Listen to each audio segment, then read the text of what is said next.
Speaker తీర్పు తర్వాత Jagtial MLA Sanjay సంచలన వ్యాఖ్యలు చేశారు. తాను బీఆర్ఎస్ పార్టీ ఎమ్మెల్యేనని, ఆ క్లారిటీ తనకు ఉందని అంటూనే జగిత్యాల మున్సిపాలిటీ ఎన్నికల్లో కాంగ్రెస్ అభ్యర్థులు కోరితే వాళ్ల గెలుపు కోసం కృషి చేస్తానని స్పష్టం చేశారు. ఈ వ్యాఖ్యలకు కౌంటర్ ఇచ్చారు కాంగ్రెస్ సీనియర్ నేత మాజీ మంత్రి జీవన్ రెడ్డి. స్పీకర్ తీర్పుతోనైనా ఎమ్మెల్యే సంజయ్ బుద్ధి మార్చుకోవాలన్నారు. కాంగ్రెస్లో చిచ్చు పెట్టకూడదన్నారు.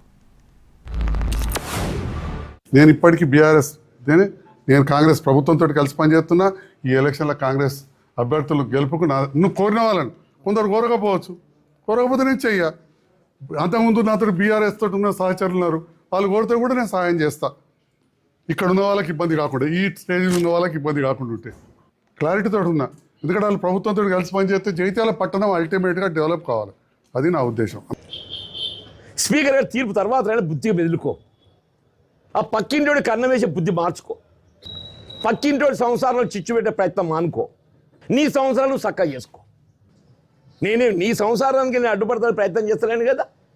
నీ సంవత్సరాలు నువ్వు చక్కగా చేసుకుంటూ నా సంవత్సరాలు చిచ్చు పెట్టకంటు, నా కుటుంబం చిచ్చు పెట్టకంటూ, నా కాంగ్రెస్ కుటుంబం చిచ్చు పెట్టకంటూ.